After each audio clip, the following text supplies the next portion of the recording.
pagi anak-anakku. Kali ini Bu Lindri dan Bu Rubiah akan membahas tentang substansi hereditas. Ya. Substansi hereditas. Bu, langsung saja ya. Substansi hereditas artinya substansi itu isi yang penting. Nah, hereditas adalah sifat yang diturunkan. Jadi substansi hereditas itu isi atau penyusun sifat yang diturunkan. Nah, kita biasa menyebutnya gen hereditas. Hereditas itu adalah sifat yang diturunkan. Sifat yang diturunkan itu adalah gen. Nah, apa saja yang akan kita bahas yang merupakan penyusun hereditas ini, sifat-sifat yang diturunkan, yaitu nanti kita akan membahas substansi hereditas itu terus akan kita bahas kromosom, DNA, gen, dan RNA. Ya, substansi hereditas itu kalau kita kembali ke kelas 11, kita ingat sel. Ya, sel itu adalah bagian terkecil kalau kita berbicara tentang struktur, maka sel itu adalah bagian terkecil dari makhluk hidup. Kemudian ada pengertian lain dari sel. Sel itu adalah unit fungsional. Apa maksudnya unit fungsional? Suatu unit atau suatu alat atau sesuatu yang berfungsi, yang memiliki fungsi, begitu. Maksudnya berfungsi, siapa Bu yang melakukan fungsi itu? Yang melakukan fungsi di dalam sel itu adalah organel-organelnya. Kalian sudah belajar tentang metabolisme. Di situ organel sel yang berperan adalah mitokondria. Nah, itu organel sel mitokondria itu kan berfungsi untuk membentuk energi. Kemudian apalagi yang sudah kalian pelajari? Fotosintesis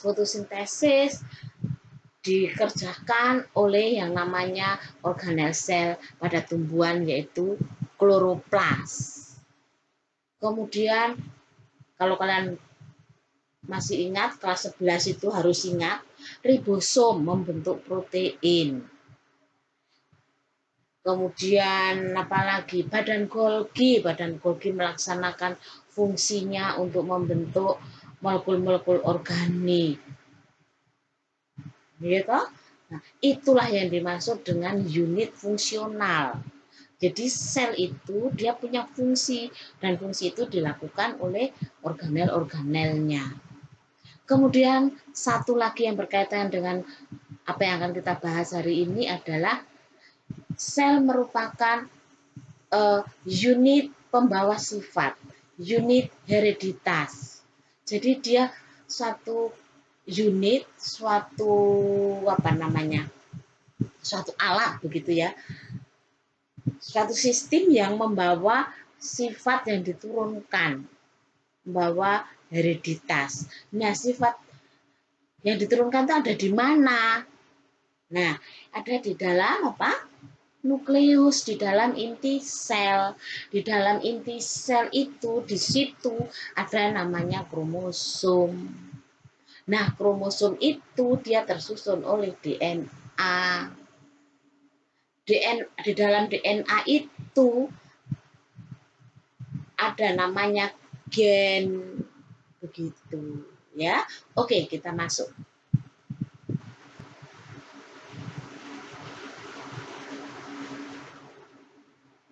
Ya. Kromosom. Pertama kita berbicara kromosom dulu. Kromosom itu dari kromosom, DNA, gen, tiga ini itu adalah yang struktur yang paling besar begitu ya. Wadahnya mereka kalau boleh dikatakan seperti itu. Kromosom adalah struktur berbentuk benang yang tersusun atas DNA dan protein histon. Jadi DNA itu merupakan rantai yang panjang sekali, bahkan melebihi keliling bumi. Di situ dia diikat oleh protein histon namanya, nanti akan kalian pelajari lebih lanjut. Diikat dan bentuklah nukleosum. Nukleosum ya, ribuan. Oke ya, itulah maka itu disebutlah kromosom. Kromosom ini adalah, oke, kita lanjut. Kromosom mudah diamati dengan penambahan zat warna karena dia memang dapat mengikat zat warna ya, karena dia mudah menyerap zat warna. Ini. Di dalam kromosom itu terdapat puluhan juta gen. Nah, karena gen itu merupakan tadi Bu awal katakan adalah potongan-potongan DNA. DNA itu panjangnya melebihi keliling bumi. Coba nanti kalian baca di buku itu. Ya. Jadi gen itu yang ada di dalam DNA itu jutaan. Gen itu kan pembawa sifat kita ini loh. Gen ini, potongan ini menentukan sifat kita yang mudah senyum.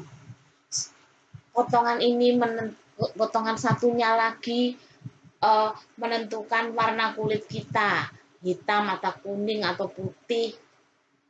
Satu lagi gen lagi menentukan sifat kita, baik hati, sifat lagi suka menolong. Gen anak cerdas, gen lagi ini hidungnya mancung, dan seterusnya. Jadi namanya sifat itu bukan hanya yang dari luar saja, putih, hitam, keriting, bukan hanya itu. Tapi sifat kita mudah memaafkan, kita suka menolong, kita baik hati, itu semua ada dalam gen ini. Ya, jadi sifat itu bukan hanya sifat yang tampak, tinggi, besar, hitam, putih, semua yang ada di dalam kita.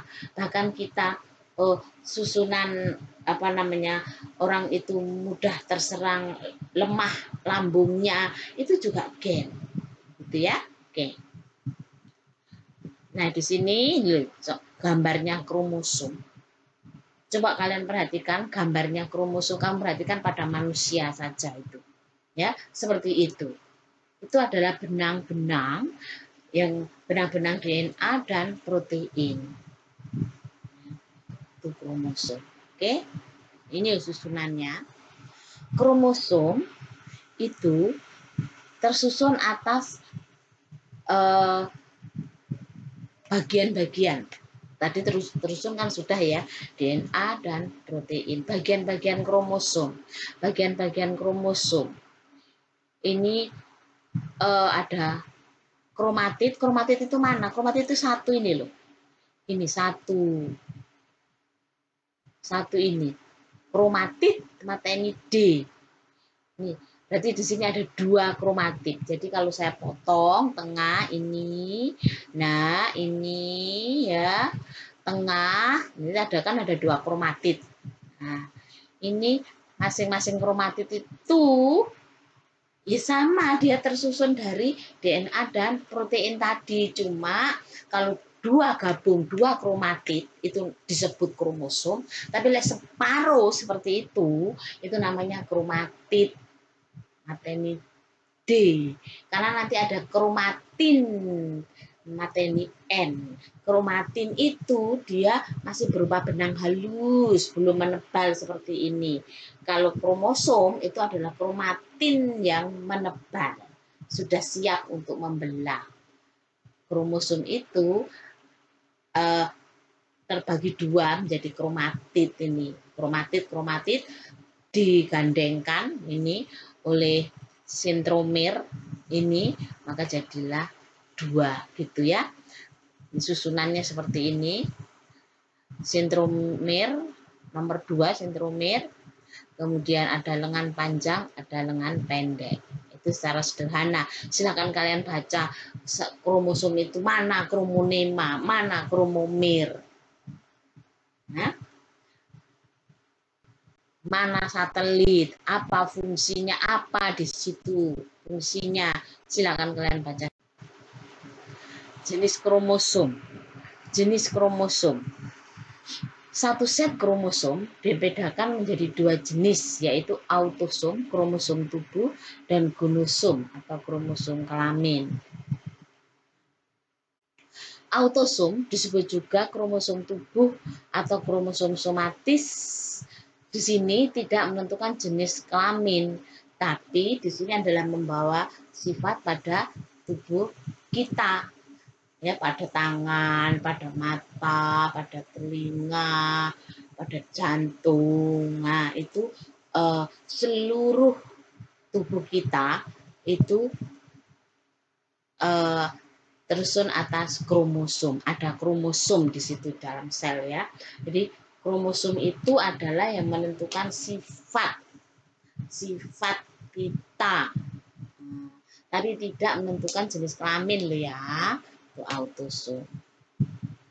Sedangkan gonosom disebut juga kromosom seks atau kromosom kelamin, di situ berperan menentukan jenis kelamin. Kalau autosom, gonosom ini ada di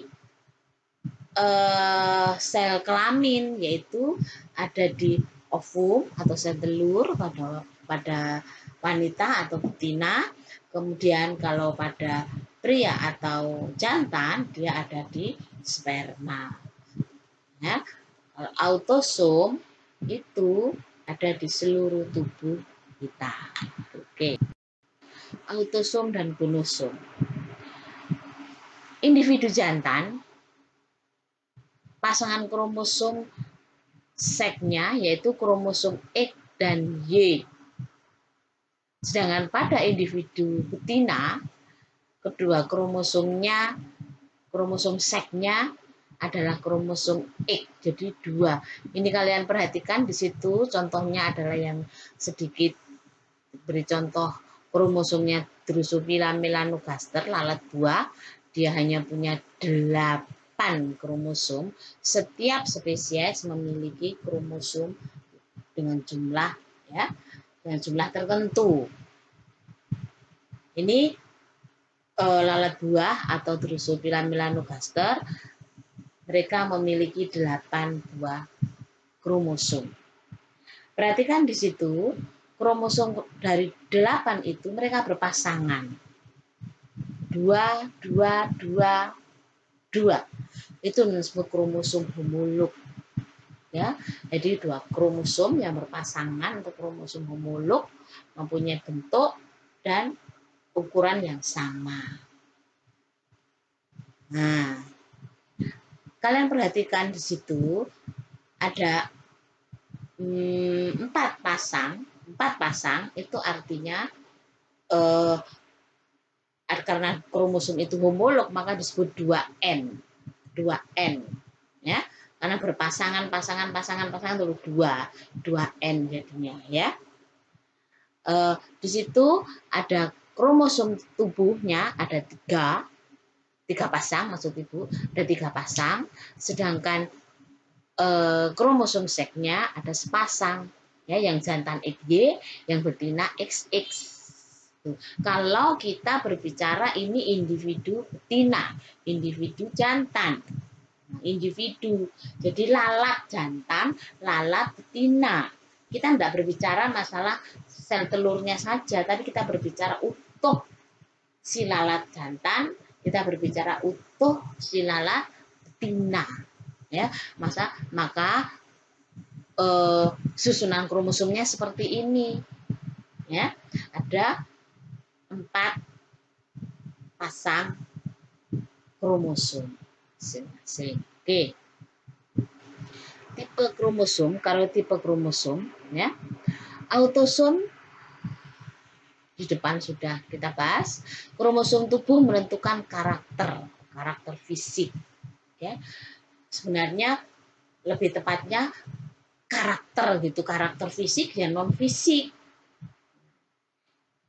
Ya, seperti Ibu sampaikan tadi, fisik kita apa namanya? Tinggi, putih, mancung, bibirnya tipis, matanya lentik dan seterusnya. Tapi juga dalam kita, jantung kita bagaimana, ada kelainan apa di sana, kemudian karakter kita, baik hati, terus apa lagi tadi, suka menolong, murah senyum, dan seterusnya. Ya. Kemudian gonosom adalah kromosom seks, yaitu menentukan jenis kelamin. Oke, ya. Jumlah kromosom pada sel manusia, kalau tadi pada melanogaster, Drosophila tadi kan ada 8, ya, 8 buah atau 4 pasang. Pada manusia 2N, 2N perhatikan tadi kromosom kalau berpasangan toh, makanya disebut 2N. 2N itu kalau berpasangan itu ada 46 buah. 46 buah atau 23 pasang. Perhatikan. Berbicaranya buah atau pasang. Kromosom manusia semua spesies namanya manusia, Homo sapien, itu semua kalau normal dia punya kromosom sebanyak 46 buah atau 23 pasang. Manusia di Indonesia, manusia di mana lagi tuh? Kutub, manusia di Afrika, manusia di ya, mana lagi? Di Brasil, di pokoknya manusia. Nah, itu punya 46 buah kromosom. Kalau lebih atau kurang pasti dia akan mengalami sesuatu masalah, ya. Pada sel somatik, sel tubuh wanita, Ibu bilang wanita berarti utuh. Individu utuh seorang wanita. Misalkan si Rini itu kromosomnya kan jumlahnya 46 atau 23 pasang. 23 pasang itu yang satu pasang merupakan kromosom seks. Makanya XX, ya, kan perempuan dia. XX plus 22 AA pasang. AA itu artinya menunjukkan pasang. Kan tadi 23 pasang, berarti 22 AA, 22 pasang autosom plus XX. Ya toh? Jadi kan 46 jumlahnya, 22 pasang, 44 buah ditambah 2 XX. Jadi kan 46. Atau bisa juga ditulis 44A tambah XX. Kalau 44 enggak boleh AA. Nanti kalau AA itu artinya dia itu pasang kok. Gitu ya. Pada sel somatik pria, sel somatik itu artinya pada sel misalkan di tangan, di kaki, di mata, di jantung, di paru, begitu ya. Pokoknya di tubuh manusia selain di sperma, selain di ovum. Kita lihat pada seorang pria, itu 22 AA plus XY. Ya, 22 AA plus XY, 22 pasang plus XY, 22 pasang kan berarti 44A tambah XY 46 toh. Nah, itu namanya karyotipe kromosom.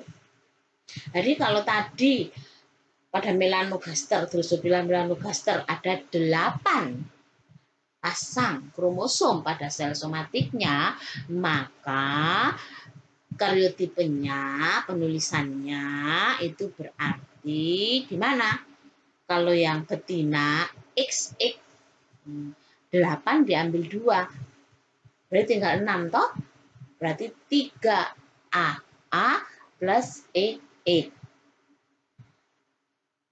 Sedangkan pada Drosophila melanogaster jantan, dia 8 tadi, diambil 2 untuk EG-nya, untuk sel, untuk gametnya, ya. Kemudian untuk menentukan jenis kelaminnya, kemudian yang lain 3 pasang untuk kromosom tubuhnya. Jadi 3A plus EY. Jadi untuk menuliskan kromosom satu organisme, ambil sepasang untuk kromosom untuk menentukan jenis kelamin, XX atau XY. Selebihnya untuk sifat tubuh, untuk sel tubuhnya itu, ya. Oke. Sekarang pada sel gamet atau sel kelamin. Kalau pada jantan atau di sini berbicara manusia, pada pria, pada laki-laki di spermanya, maka dia hanya separuh N, dia N, makanya N. Kalau tadi 2N sama dengan 46, ini N saja, tidak berpasangan. Jadi 23 buah, tidak 23 pasang untuk sel kelamin. Ya. Pada sperma ada 22A plus E atau 22A plus Y. Ya. Jadi pada sel sperma itu kan jutaan, diproduksi kan jutaan sel sperma itu, ya, diproduksi kan jutaan itu di testis itu. Nah, dari antara jutaan itu, misalkan 1 juta ya, jadi mungkin yang 500 itu 22A plus E, yang 500 lagi 22 plus Y, 1 juta itu, ya. Atau bisa jadi 600.000 22A plus E, yang 400.000 22A plus Y, gitu. Ya. Jadi dia haploid, tunggal, nggak berpasangan. Untuk ovum, sel telur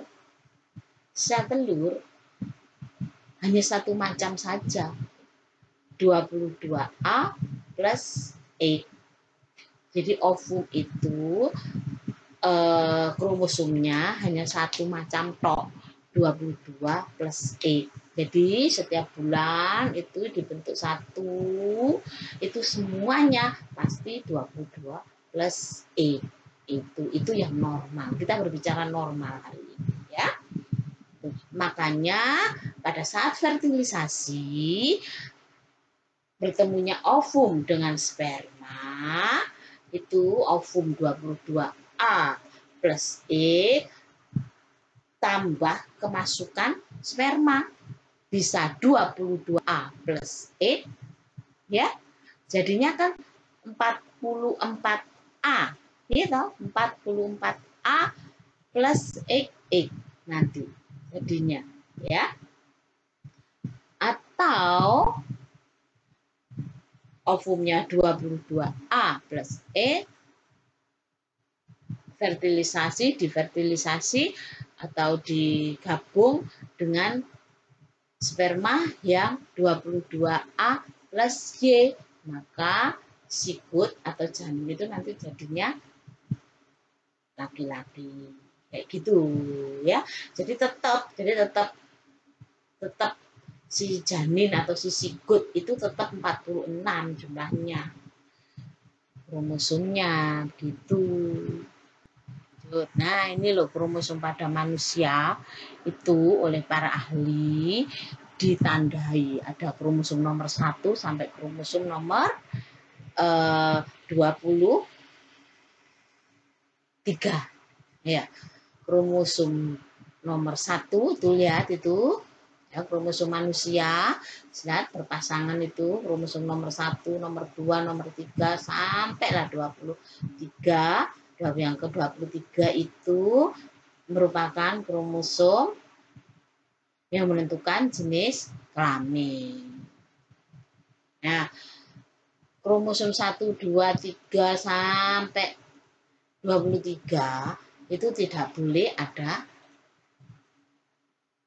kerusakan, tidak boleh ada yang kurang, tidak boleh. Kalau sampai ada yang kurang, misalkan nomor 11 ada kerusakan, nomor 11 itu hanya 1, misal gitu ya. Wah, itu akan jadi kerusakan yang luar biasa dan nanti akan belajar itu selalu berpengaruh pada mental. Jadi kalau kalian hari ini dalam keadaan normal, tidak ada satu kekurangan apapun, luar biasa. Ya, kita bersyukur sekali. Lanjut. Ini ya. Berdasarkan letak sentromernya. Silakan nanti kalian dipelajari sendiri ya. Berdasarkan letak sentromernya ada telosentris, akrosentris, metasentris, submetasentris ya. Kalau telosentris itu sentromernya terletak di ujung lengan kromosom, dia hanya punya satu lengan. Sedangkan meta itu tengah, dia pas ada di tengah letak sentromernya, jadi lengan kiri dan kanan sama panjang. Akrosentrik jika sentromernya itu tidak adil, nah satunya pendek banget, yang satunya panjang. Submetasentrik jika sentromernya itu dia tidak adil tapi tidak terlalu jauh bedanya gitu ya, pokoknya tidak di tengah, pas. Submetasentris jadi metasentris, jadi pas tengah-tengah. Bahan penyusun kromosom adalah DNA dan protein ya. Tiap kromatid tadi sudah kita bahas toh, tiap kromatid membawa sebuah molekul DNA yang strukturnya berupa untaian ganda. Sehingga dalam kedua kromatid terdapat dua molekul DNA. Perhatikan tadi kromatid itu kan separuhnya kromosom tadi ya, kromatid, kenapa ini D, perhatikan. Di situ setiap kromatid itu ada DNA, di dalam situ ada DNA-nya. Karena tersusun dari DNA toh, tersusun dari DNA. Setiap kromatid tersusun dari DNA dan protein itu. Jadi kalau dua kromatid bergandengan menjadi satu kromosom, itu berarti membawa dua molekul DNA. Ada dua molekul DNA.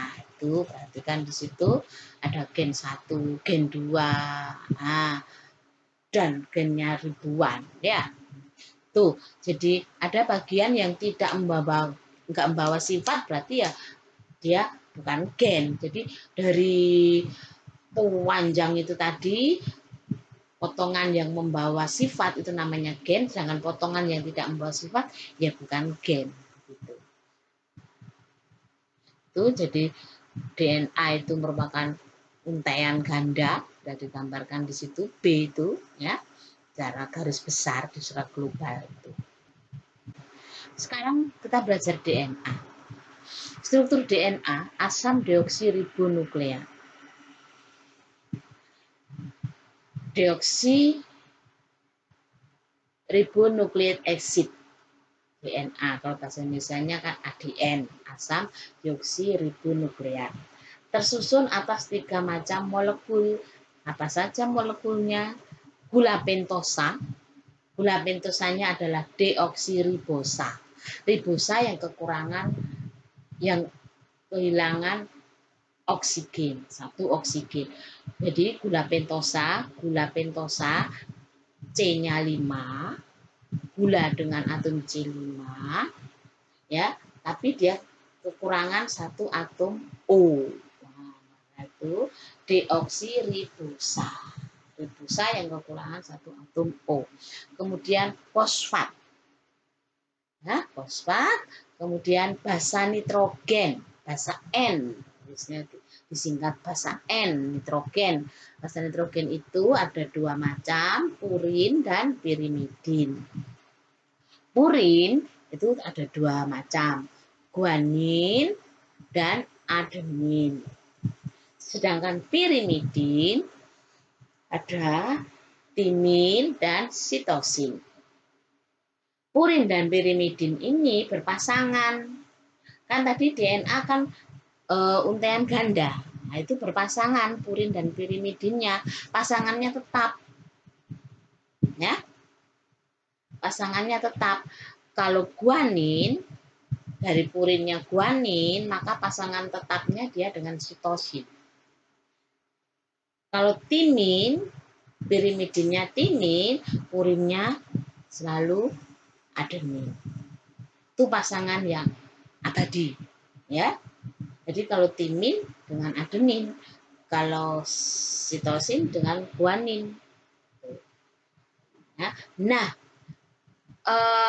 struktur DNA yang 3 ini disebut nukleotida: fosfat, gula, dan basa N. Fosfat P, gula, basa N. Basa N-nya itu bisa guanin, bisa sitosin, bisa timin, bisa adenin. Nah, itu ya. Pokoknya fosfat, gula, basa N itulah namanya nukleotida. Ingat, jangan apa namanya? Jangan bingung ya. Kalau purin itu guanin dan adenin. Pirimidin itu timin dan sitosin. Bagaimana kalian menghafal? Kalau ibu dulu menghafalkan waktu SMA, guanin dan adenin. Purin itu guanin dan adenin. Itu biasanya ibu ngapalkannya itu gini. Puak gitu. Puak. Purin, adenin, guanin. Berarti pirimidinnya timin dan sitosin. Karena ibu ini dulu menghafalkannya seperti itu. Lanjut. Nah, ini loh susunannya. Kalian perhatikan di situ, ya.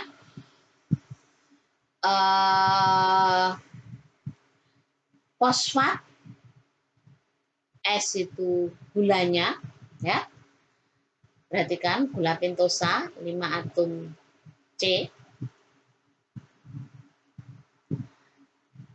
Fosfat berikatan dengan gula, berikatan dengan basa. Itu fosfat, kemudian gula berpasangan dengan satu nukleotida adenin. Adenin di situ berpasangan dengan timin. Timin berikatan dengan gula, kemudian fosfat. Ya. Jadi di situ ada berapa nukleotida kalau begitu? Fosfat, gula, basa. Kalian hitung itu. Ada berapa pasang nukleotida? Ya. Ada berapa macam nukleotida? Maaf itu tidak pasang. Ibu katakan ada berapa nukleotida? Fosfat, gula, basa. Ya. Silakan kalian hitung itu. Ini struktur dari DNA. Nah, DNA mempunyai 2 kemampuan, yaitu kemampuan autokatalitik, yaitu kemampuan untuk membentuk DNA baru. DNA baru sama persis dengan DNA awal, atau replikasi atau duplikasi. Menduplikasikan diri, ya. Jadi sebelum membelah, DNA itu menduplikasikan diri untuk dibagi secara adil nanti pada mitosis. Kemudian kemampuan heterokatalitik berarti berbeda dari DNA itu sendiri. Apa? Yaitu RNA. Ya, kemampuan membentuk RNA dan protein. RNA ribonucleic acid. Jadi DNA nanti akan membentuk RNA. Itu 2 kemampuan DNA. Nah, ini kemampuan yang pertama adalah kemampuan autokatalitik, yaitu membentuk dirinya sendiri. Nah, itu. Jadi dia akan lepas ikatannya, ikatannya akan lepas, masing-masing pita atau masing-masing rantai itu akan bentuk pasangan yang baru. Itu replikasi atau diri. Proses replikasi atau duplikasi DNA ini butuh enzim. Nah, enzim tetap selalu ada, ya. Ada enzim helikase itu untuk mempermudah membuka rantai pada DNA. Rantainya tadi kan bulat-bulat begitu ya. Nah, itu dibuka oleh enzim helikase.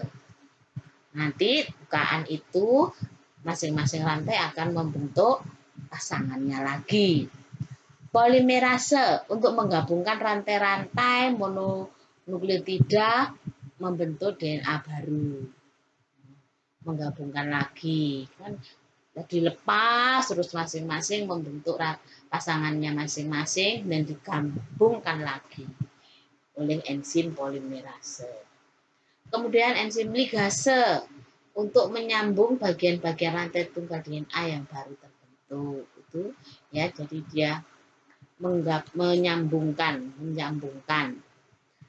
bagian rantai DNA yang tunggal tadi menjadi untaian lagi.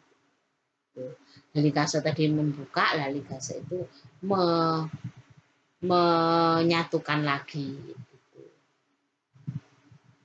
Teori replikasi DNA ada konservatif, ada semi konservatif, ada dispersif. Kalau konservatif ya sudah langsung saja DNA itu langsung membentuk DNA baru. Kalau semi konservatif, DNA itu lepas dulu untaiannya, masing-masing untaian tunggal membentuk pasangan baru. Ya, jadi masing-masing ada baru, separuhnya baru. Sedangkan dispersif itu terpotong-potong. Nah, potongan-potongan itu akan membentuk DNA baru. Ya, bentuk pasangan baru. Jadi terpotong-potong, dispersif, terputus-putus. Masing-masing membentuk DNA baru. Itu teori replik. Tapi yang sampai hari ini yang lebih banyak dipercaya adalah semi konservatif. Sekarang kita masuk gen. Gen merupakan fragmen atau potongan dari DNA yang membawa sifat organisme. Jadi fragmen atau potongan dari DNA. Jadi kalau bagian DNA atau potongan DNA itu tidak membawa sifat, ya dia bukan gen. Jadi tidak semua bagian dari DNA itu merupakan gen. Ya? Ada bagian yang tidak membawa sifat. Nah, fungsi gen itu fungsi utamanya adalah mengatur perkembangan dan metabolisme individu. Makanya tadi kromosom jumlahnya harus 46 pada manusia. Kalau tidak 46 lebih atau kurang akan terganggu metabolismenya. Kalau metabolisme terganggu akan menimbulkan masalah cacat dan cacat mental, ya, penyakit yang menurun bisa diturunkan gitu aja. Ya, jadi sekali lagi bersyukur kalau hari ini kita normal. Kemudian menyampaikan informasi genetik kepada generasi berikutnya, maksudnya menurunkan sifat-sifat itu ke generasi berikutnya. Itu maksudnya menyampaikan informasi genetik itu. Sekarang kita ke RNA, ribonukleik acid, asam ribonukleat kalau Indonesia. RNA merupakan rantai polinukleotida tunggal dan pendek. Kalau tadi DNA adalah polinukleotida untaian ganda yang sangat panjang, RNA ini polinukleotida tunggal dan pendek karena RNA itu dibentuk oleh DNA. sesuai kebutuhan. RNA tersusun atas gugus fosfat sama P, kemudian gula pentosa, tapi di sini pentosanya adalah ribosa, tidak deoksiribosa, tapi ribosa, makanya ribonukleik acid. Jadi O-nya tidak kurang.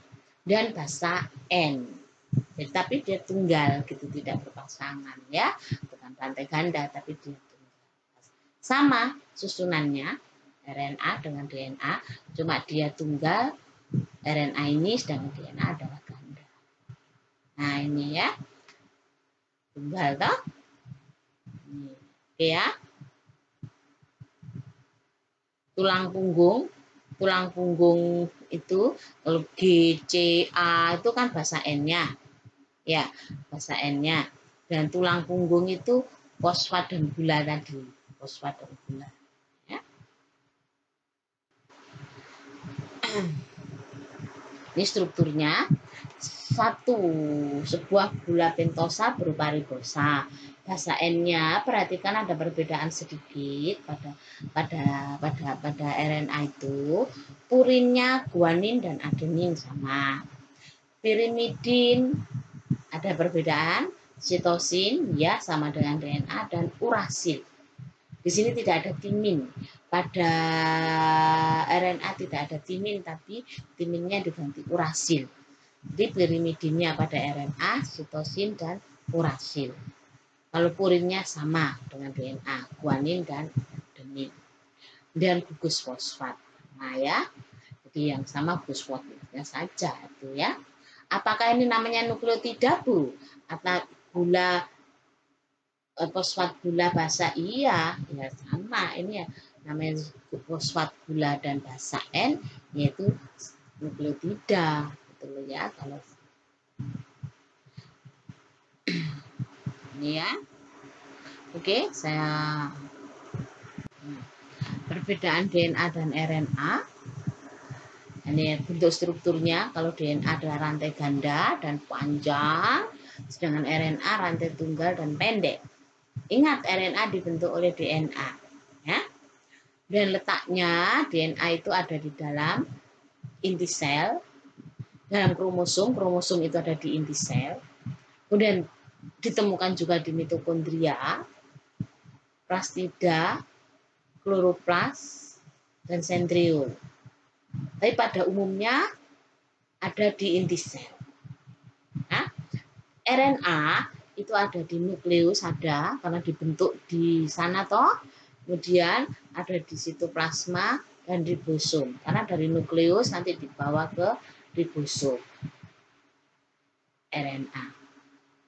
Jenis gulanya pada DNA adalah gula deoksiribosa, yaitu ribosa yang kehilangan satu atom O, ya, pada atom C nomor 2. Nah, kita sudah berbicara itu